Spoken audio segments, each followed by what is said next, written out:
Hello, Alabama. That was explosive, Finebaum said.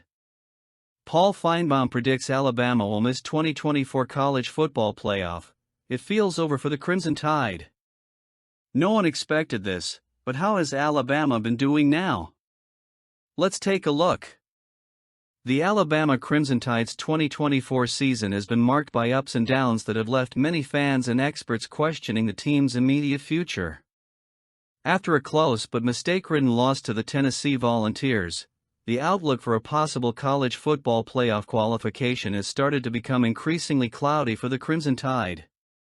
Paul Finebaum's critical analysis, a respected voice on ESPN, brings a less than optimistic view of Alabama's chances this season, stating that the path to the playoffs may be all but closed. Finebaum's comment was blunt and direct. He doesn't see how Alabama, led by coach Jaylen Melrose, can recover in time to secure a CFP berth.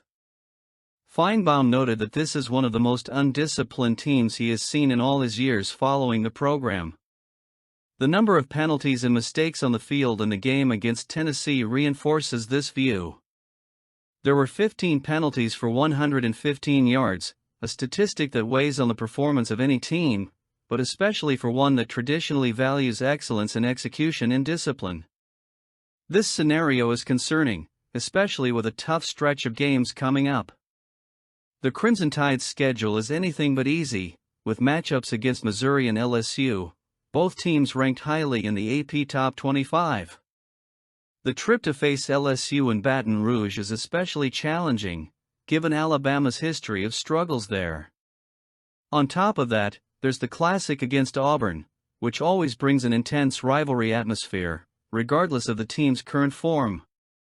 The challenge against Oklahoma also promises to test the team's limits, putting the Crimson Tide's ability to bounce back into question. However, while Finebaum may be pessimistic about the immediate future, Jaylen Dabo remains confident in his team. There is still a belief in the locker room that it is possible to turn things around and fight for a playoff spot. Dabo, with his ability to motivate players and find solutions, knows that the road ahead is tough, but not impossible. The introduction of the new 12-team playoff format gives Alabama a glimmer of hope, as teams with multiple losses will still have a chance to compete in the postseason. And with a big win over Georgia already under their belts this year, the Crimson Tide may yet find a way to surprise their critics. It's important to remember that this isn't the first time Alabama has found itself in a challenging situation. In 2022, under former coach Nick Saban, the Crimson Tide lost 2 regular season games, both on the road, to Tennessee and LSU. Alabama missed the college football playoff that year, but ended the season with a big win in the Sugar Bowl. The lessons from that season can serve as a guide for what Dabo and his team are facing now. History shows that underestimating Alabama, especially in the college football landscape, is a mistake many critics have made in the past. With Dabo at the helm and with important games still to come, the Crimson Tide has a chance to write another chapter of overcoming the program's rich history. Yes, the challenges are many, the critics are harsh, and the schedule is tough, but if any team can defy the odds and surprise, it's the Alabama Crimson Tide. This is a time for reflection and adjustment. The team will need to correct the mistakes that plagued it last game and find a way to regain its confidence on the field. The fans in Tuscaloosa, while disappointed, know that their team has a tradition of greatness and resilience. Alabama has been in tough situations before and has found ways to bounce back. If anyone can turn this situation around, it's Dabo, who is determined to turn this setback into fuel for an epic comeback. While Paul Finebaum and many other pundits may be ready to write Bama off the map, the Crimson Tide are far from giving up. Every game from here on out is crucial, and with a little luck, coupled with the talent they have on this roster, they can make the improbable happen. And let's keep going. And speaking of that, did Odum have an opinion on this? After the loss to Tennessee, Odum used his social networks to share criticisms directed at the coaching staff, generating repercussions among fans and analysts. The loss to Tennessee on the traditional third Saturday in October was marked by offensive problems that prevented Alabama from developing an effective attack. Jaylen Melrose managed to throw only one touchdown, connecting with the talented rookie Ryan Williams. However, another young wide receiver, Caleb Odum, was visibly unhappy with his role and the lack of opportunities in the game. In posts on X, Odum seemed to directly criticize decisions by the coaching staff, potentially focusing on the play in which Melrose was intercepted in the end zone while trying to throw again to Williams. While it is common to see fans expressing their frustrations on social media, it is not common for players on the team itself to do the same. Odum's attitude is a clear indication of the frustration he feels with his limited involvement in Alabama's offense. Without a single reception in the game against Tennessee, the young wide receiver watched from the sidelines as only 5 receivers caught passes from Melrose, with Williams leading the way with 8 catches for 73 yards and a touchdown. For Caleb Odum, the season has been disappointing so far. With just 5 receptions for 45 yards, he has yet to establish himself as a key part of Alabama's offensive rotation. Melrose's connection with Ryan Williams has been consistent, but no other wide receiver has established himself as a solid, reliable option. This raises questions about the future of the Crimson Tide's offensive unit, and also puts pressure on head coach Dabo to find quick solutions before more losses further jeopardize the team's hopes. Odum, a 4-star prospect out of Carrollton High School in Georgia, arrived at Alabama as one of the top prospects in the 2024 recruiting class. Ranked as the number 54 overall player in the On3 industry rankings, Odum had high expectations coming into the program. But his frustration on social media reflects the difficulty he's having in making a meaningful impact this season.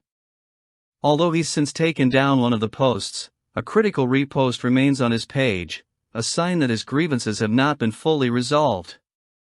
These are delicate times, and Caleb Odum's stance brings to the fore an important debate about the environment in Alabama's locker room. Kalen DeBoer, who is in his first year at the helm of the Crimson Tide, must find ways to keep his players focused and engaged, even in the face of adversity. The pressure is mounting not only for Melrose, who is still trying to establish himself as the team's offensive leader, but also for the coaching staff, which must manage not only the technical aspects of the game but also the emotions and expectations of the young players. DeBoer's role as a leader will be crucial in the coming weeks as Alabama prepares for key games later this season. With the introduction of the new 12-team playoff format, the Crimson Tide can still dream of a postseason berth, but to do so, the team will need to come together and quickly correct the mistakes that have been made so far. Caleb Odum, like other young talents from Alabama, will be a key part of this restructuring process, and it is essential that he finds his place on offense so he can contribute more significantly in the decisive weeks ahead. If the Crimson Tide can fix their offensive issues and give talents like Caleb Odum more opportunities, there is still time to turn things around and ensure that Alabama remains a force to be reckoned with. Game on! Jaylen Melrose also gave his opinion. Quarterback Jaylen Melrose did not hesitate to take responsibility for the offensive problems that marked the game. Surrounded by reporters and cameras at Neyland Stadium, Melrose showed the attitude of a true leader, acknowledging the mistakes and making it clear that the solution lies with him. Melrose got straight to the point, admitting that communication failures, both on the offensive line and with the other players, contributed to the underwhelming performance. He stated that he needs to be more precise in the details and help his teammates align correctly. "I have to take full responsibility for that," he stated.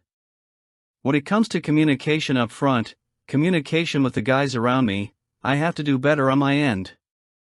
Melrose's humility in acknowledging these issues is a good sign for Alabama, because, even with the loss, the quarterback shows maturity and willingness to improve. In addition, Melrose also criticized his own accuracy in the game. He stressed the importance of giving his receivers more opportunities, acknowledging that he could have done better by putting the ball in a more accessible spot for them. "We insist on giving our guys a chance because they're so explosive with the ball," he explained. Melrose is right that with a talented group of receivers, it's essential to trust them and get the ball into the right hands. Ryan Williams, who scored the game's only touchdown, is proof of the explosive potential of this group when used well.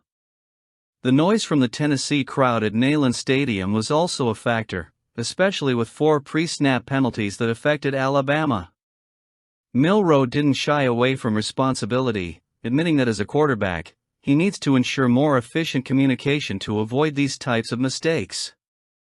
"If I can make it easier for Parker, Brailsford, and our offensive line as a whole, that's what I need to do," Melrose said, stressing the importance of a cohesive and well-synchronized offensive line to the offense's success. Now, Alabama's challenge is to find a way back to winning ways with little room for further setbacks. As team captain, Melrose understands that his leadership will be key in that process. He emphasized the importance of reflecting on the loss, learning from mistakes and redirecting the team's energy. "It's all about how we refocus, how we reflect and build on the film that we just put out," he said, showing a focus on learning and improvement. With a series of pivotal games ahead, Alabama needs to quickly adjust its approach. Melrose, with his self-awareness and desire to improve, is the kind of leader the team needs right now. He acknowledged that there is still a lot of football to be played and that the team still has a chance to bounce back. The Crimson Tide, under coach Jaylen Dabo, will need to channel that determination to correct mistakes and find a way to keep their ambitions alive this season. Melrose made it clear that the answer to the loss starts with him, but it involves the entire team. Alabama's ability to bounce back from this loss will depend not only on Melrose's individual improvements, but on greater cohesion across the entire team. The Crimson Tide has the talent and tradition to overcome this setback, but time is running out and the margin for error is getting smaller by the week. If Melrose and his teammates can adjust, there's still hope to turn this around. Let's believe. And finally, Jaylen Melrose, in his first year as the program's head coach, suffered his second loss, a frustrating setback that has increased the pressure on the team and its leaders. Dabo, in his post-game interview, did not hide his frustration. His words make it clear that the team's main problem is the lack of collective performance, in which all units of the team are in tune. "We just can't play team football," said the coach. His observations reflect what many analysts have noted throughout the season. Alabama has shown moments of brilliance, but those moments are not enough to compensate for the mistakes that arise at crucial moments. When one side of the ball performs well, the other fails, and this lack of balance has been fatal to the Crimson Tide's hopes of returning to the top of the college football playoff. The game against Tennessee was a clear example of these difficulties. Quarterback Jaylen Melrose underperformed, completing 25 of 44 passes for 239 yards, 1 touchdown, and 2 interceptions. The lack of effectiveness in the passing game was compounded by the inefficiency in the ground game, with Alabama rushing for just 89 yards, a performance that paled in comparison to the Vols' 214 rushing yards. The inability to establish the running game made the offense predictable, and the breakdowns on the offensive line allowed Tennessee to control the pace of the game. The turning point of the game came in the final minutes, when Alabama had possession at its own 30-yard line with 2:25 remaining on the clock. Hopes for a comeback were quickly dashed by an unsportsmanlike conduct penalty on wide receiver Kendrick Law that prevented any significant drive. This crucial penalty allowed Tennessee to extend its lead with a field goal, and a Melrose interception in the final moments sealed the Crimson Tide's fate. Dabo, visibly downcast after the game, spoke of the emotional toll the loss has taken on the locker room. "I know we have a locker room that's hurting," he said, acknowledging the team's collective frustration. Still, the coach maintained his faith in his players' commitment, praising their dedication in preparing for the game. But the frustration at not being able to get over the hump, the persistent losses and inability to regroup during games, is palpable. With the season now in trouble, Alabama urgently needs to find solutions to its problems. Coach Dabo is aware of the hard work that lies ahead, with the team now 5-2, 2-2 in conference. Expectations are always high in Tuscaloosa, and the losses are already taking a toll on the team's morale and the fans' patience. The road ahead won't be easy, with important games still to come, but if there's one place Alabama can find strength, it's in its tradition of overcoming obstacles. The margin of error is slim, and the Crimson Tide will have to improve dramatically if they want to salvage their season and keep any chance of a playoff run alive. The challenge now for Dabo will be to rally his team, find a way to correct the mistakes and bring back the consistency that has always been a hallmark of Alabama. With the talent and potential still present on the roster, Alabama can turn things around, but to do so, they will need to play as a united team, with each unit contributing efficiently and in sync. The next few games will be decisive not only for the current season, but for Kalen DeBoer's future as the head of the program. He is aware of the pressure, but seems determined to find a solution to the problems that are a challenge for DeBoer and his team. What do you think? Comment below.